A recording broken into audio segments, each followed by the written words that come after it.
Smart पे 360 की कल लॉन्चिंग है, तो हम समझेंगे आज कि आपको क्या क्या करना है इसमें, आपको अपनी आईडी कैसे लगाना है और सारा प्रोसेसर जो भी है हम A to Z समझेंगे इसमें। सबसे पहले आपको क्या करना है, जो भी आपका अपलाइन है उनसे आपको कांटेक्ट करना है। आपको एक लिंक देंगे, उनका रेफ़र लिंक होगा वो। जैसे ही आप उस रेफ़र लिंक पे क्लिक करेंगे इस तरह से एक पेज खुल जाएगा। ठीक है, इस पेज में आपका जो भी अपलाइन होगा उनका यहाँ रेफ़र कोड रहेगा, उनका नाम भी यहाँ पर आपको दिख जाएगा। ठीक है, और उसके बाद आपको अपना जो भी फॉर्म है फुल कर लेना है। आपका नाम, लास्ट नेम, मोबाइल नंबर डालना है आपको यहाँ पर। मोबाइल नंबर आपका लॉगिन आईडी रहेगा और ईमेल आईडी भी आपका लॉगिन आईडी रहेगा। ठीक है, स्टेट डाल देना है और पासपोर्ट क्रिएट कर देना है। सेम पासपोर्ट डालना है। स्टार्ट में जो डालेंगे पासपोर्ट के वो आपको कैपिटल में डालना है, उसके बाद स्मॉल में डालना है। ठीक है, और उसके बाद में आपको क्या करना है, या क्रिएट अकाउंट कर देना है। क्रिएट अकाउंट करने के बाद में आपको यहाँ पर लॉगिन कर लेना है। लॉगिन किससे करेंगे आप, या तो आप मोबाइल नंबर से करेंगे या तो ईमेल आईडी से, और जो पासपोर्ट आपने बनाए थे यहाँ पर डाल के लॉगिन कर लेना है। लॉगिन करने के बाद आपको क्या करना है मैं आपको समझाऊंगा। जैसे आप लॉगिन कर लेते हो आपको साइनअप करना है। साइनअप करने के बाद आपको यहाँ पर दिखेगा इस तरह से। ठीक है, यहाँ पर देखिए ई वॉलेट।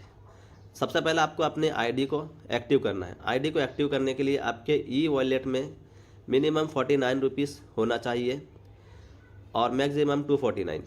ठीक है, अब ये ई वॉलेट में बैलेंस कैसे आएंगे, सबसे पहले आपको ई वॉलेट में बैलेंस लाना है। उसके लिए आपको यहाँ पर क्लिक करना है। उसके बाद आपको नीचे आना है, यहाँ पर फंड मैनेजमेंट पे आपको क्लिक करना है। उसके बाद यहाँ पर फंड रिक्वेस्ट पे क्लिक करना है। यहाँ पर देखिए, उसके बाद आपको नीचे ये कंपनी का डिटेल्स मिलेगा, ये कंपनी का स्कैनर और ये बैंक डिटेल्स। आप या तो इसको स्क्रीनशॉट ले लीजिए, स्कैन करके इस पर पे कीजिए, या तो इस अकाउंट नंबर पे आप पे कर सकते हो। उसके बाद आपको क्या करना है, यहाँ पर इंटर अमाउंट, जो भी आपने कंपनी को पे किए यहाँ पर अमाउंट डालिए। यहाँ पर ट्रांजैक्शन आईडी, जो आपको ट्रांजैक्शन आईडी मिलता है पेमेंट करते समय, यहाँ पर डालिए। और आपने जिस बैंक से किए और जिस मेथड से किया आपने यहाँ पर डाल दीजिए। और उसके बाद यहाँ पर एक स्क्रीनशॉट, जो आपने पेमेंट किए स्क्रीनशॉट यहाँ पर डाल के सबमिट कर दीजिए। ठीक है, जैसे ही आप यहाँ सबमिट करेंगे आपको क्या करना है, उसके बाद सबमिट आपका चेक करना है। यहाँ माय रिक्वेस्ट पर क्लिक करेंगे, यहाँ पर आपका पेंडिंग में शो होगा। जो आपने रिक्वेस्ट डाले यहाँ पेंडिंग दिखाएगा, आपका जो भी ट्रांजैक्शन रहेगा यहाँ पर शो करेगा। ठीक है, उसके बाद जैसे ही आप पेमेंट करेंगे मिनिमम 10-15 मिनट में आपके अकाउंट में ऐड कर दिया जाएगा पेमेंट। उसके बाद आपको यहाँ पर पैकेज पे क्लिक करना है। आप कितना भी फंड अपने अकाउंट में ई वॉलेट में ऐड कर सकते हो और उसका क्या क्या आप यूज़ कर सकते हो वो भी मैं बताऊंगा। अब जो भी फंड आप ऐड करेंगे उसमें सबसे पहले आपको आईडी को एक्टिव करना है। आप चाहे तो 100 जितना आपको करना है, मिनिमम 49, उसके ऊपर कितना भी आप करिए। ठीक है, इससे भी कम कर सकते हो, लेकिन मिनिमम आईडी एक्टिव करने के लिए आपको 49 करना है।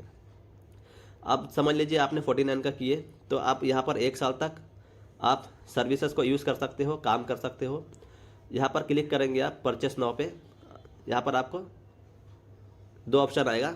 यहाँ पर सेल्फ, यानी कि खुद की आईडी अगर एक्टिव करना है तो सेल्फ डालना है।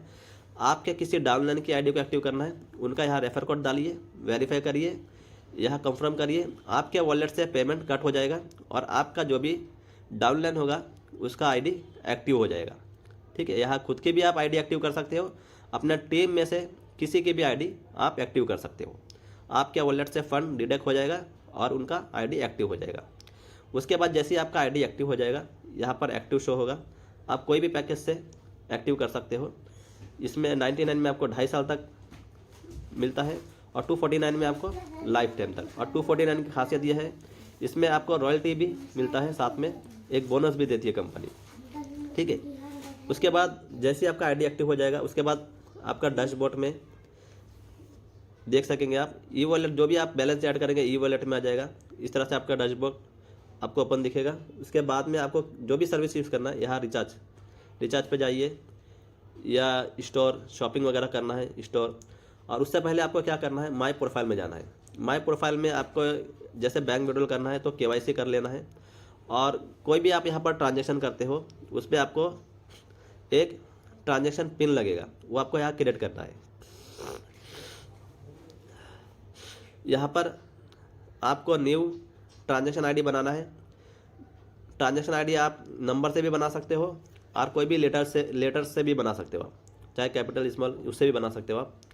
जैसे ट्रांजेक्शन जो पासवर्ड होता है वो आपको कहाँ यूज़ होगा, जैसे कि आपने रिचार्ज किए, यहाँ पर आकर देखिए आपने रिचार्ज किए, इस रिचार्ज में आपको ट्रांजेक्शन पासवर्ड की ज़रूरत होगा। कोई बिल पेमेंट करते हो आप, इसमें भी ज़रूरत होगा, ठीक है।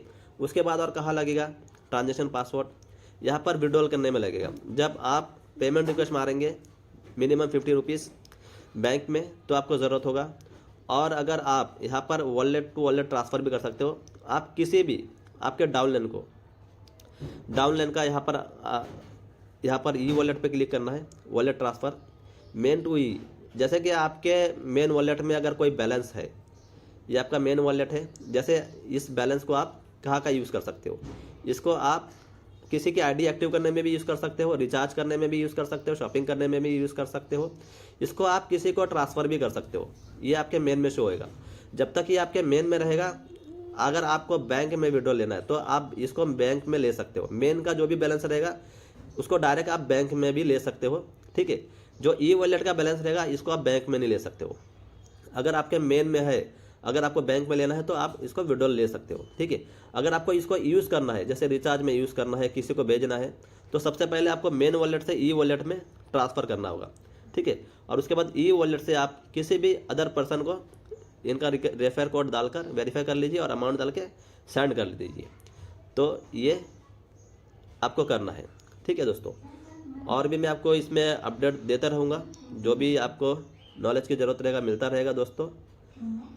और जैसे ही आपको ये मिलता है दोस्तों 1 तारीख को, आप इसको इस तरह से प्रोसेसर को कंप्लीट कर लीजिए, आपका आईडी एक्टिव हो जाएगा, आप वर्क स्टार्ट हो जाएगा। और इसमें ये चीज़ है दोस्तों, जब तक आप आईडी को एक्टिव नहीं करेंगे आप किसी को रेफ़र भी नहीं कर पाएंगे, ठीक है। अगर आपको किसी को रेफ़र करना है तो सबसे पहले आपको आईडी